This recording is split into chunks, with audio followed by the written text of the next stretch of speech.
Silicon city ಮಂದಿಯ ನಿತ್ಯದ ಕೆಲಸಕ್ಕೆ ಆಧಾರ ಆಗಿರುವುದು ಒಂದು ಮೆಟ್ರೋ ಮತ್ತೊಂದು ಬಿಎಂಟಿಸಿ ಬಸ್. ನಿಗದಿತ ಸಮಯಕ್ಕೆ ತಮ್ಮ ಕಾರ್ಯಗಳಿಗೆ ಹೋಗೋಕೆ ಜನ ಬಿಎಂಟಿಸಿ ಬಸ್ಗಳನ್ನು ಅವಲಂಬಿಸಿದ್ದು ಇದೀಗ ಬಿಎಂಟಿಸಿ ಮತ್ತೊಂದು ಗುಡ್ ನ್ಯೂಸ್ ಅನ್ನು ಕೊಟ್ಟಿದೆ. ಇನ್ಮುಂದೆ ನಗರದ ಹೊರವಲಯಕ್ಕೂ ಬಿಎಂಟಿಸಿ ಸೇವೆ ವಿಸ್ತರಣೆಯಾಗಿದೆ.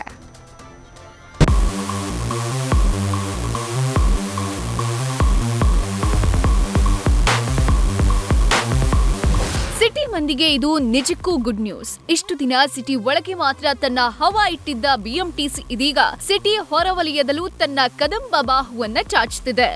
ರಾಜ್ಯ ರಾಜಧಾನಿಯ ಸಂಚಾರ ನಾಡಿ ಬಿಎಂಟಿಸಿ ಇದೀಗ ಗ್ರಾಮಾಂತರ ಭಾಗಗಳತ್ತ ತನ್ನ ಸೇವೆಯನ್ನ ವಿಸ್ತರಿಸಿದೆ.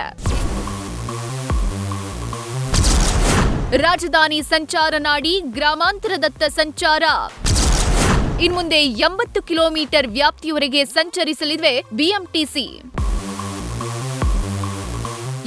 ದೂರದ ಪ್ರಯಾಣ ಬಲು ದುಬಾರಿ. ಅದರಲ್ಲೂ ಈ ಸಿಟಿಯಲ್ಲಿ 50 ರಿಂದ 60 ಕಿಲೋಮೀಟರ್ ಹೋಗೋದು ಅಂದ್ರೆ ಕಷ್ಟ ಅಂತಿದ್ದವರಿಗೆ ಇದೀಗ ಬಿಎಂಟಿಸಿ ಸಿಹಿ ಸುದ್ದಿಯನ್ನ ಕೊಟ್ಟಿದೆ. ಇಷ್ಟು ದಿನ ನಗರದಿಂದ 40 ಕಿಲೋಮೀಟರ್ ವ್ಯಾಪ್ತಿಯೊಳಗೆ ಮಾತ್ರ ಸಂಚಾರ ನಡೆಸ್ತಾ ಇದ್ದ ಬಿಎಂಟಿಸಿ ಬಸ್ಗಳು ಇನ್ಮುಂದೆ 80 ಕಿಲೋಮೀಟರ್ ವ್ಯಾಪ್ತಿಯವರೆಗೆ ಓಡಾಡಲಿವೆ.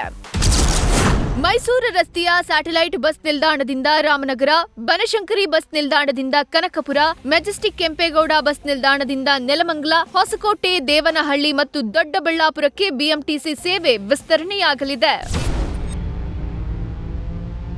ಹಾಗಿದ್ರೆ 80 ಕಿಲೋಮೀಟರ್ ವರೆಗಿನ ಬಿಎಂಟಿಸಿ ವಿಸ್ತರಣೆಯಿಂದ ಜನಸಾಮಾನ್ಯರಿಗೆ ಯಾವೆಲ್ಲ ಪ್ರಯೋಜನಗಳಾಗತ್ತೆ ಅಂತ ನೋಡ್ತಾ ಹೋದ್ರೆ, ಬೆಂಗಳೂರು ನಗರದ ಹೊರವಲಯಕ್ಕೂ ಬಿಎಂಟಿಸಿ ಬಸ್ಗಳ ಸೇವೆ ವಿಸ್ತರಣೆ ತೀರ್ಮಾನ ಪ್ರಯಾಣಿಕರಿಗೆ ಸಂತಸ ತಂದಿದೆ. ಗ್ರಾಮಾಂತರ ಪ್ರದೇಶಗಳಿಂದ ದಿನನಿತ್ಯ ಶಿಕ್ಷಣ, ಉದ್ಯೋಗ ಹಾಗೂ ಚಿಕಿತ್ಸೆಗಾಗಿ ನಗರಕ್ಕೆ ಬರುವವರಿಗೆ ಅನುಕೂಲ ಆಗುತ್ತೆ. ಖಾಸಗಿ ವಾಹನಗಳ ಅವಲಂಬನೆ ಕಡಿಮೆ ಆಗೋದ್ರಿಂದ ವೆಚ್ಚ ಉಳಿತಾಯ ಆಗಲಿದೆ. ಜೊತೆಗೆ ಸಮಯದ ಉಳಿತಾಯ ಕೂಡ ಸಾಧ್ಯ ಆಗುತ್ತೆ.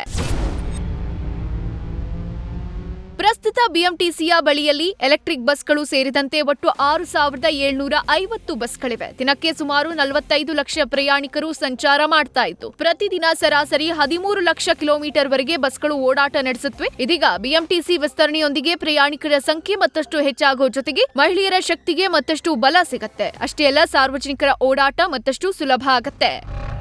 Savita, news first, Bengaluru.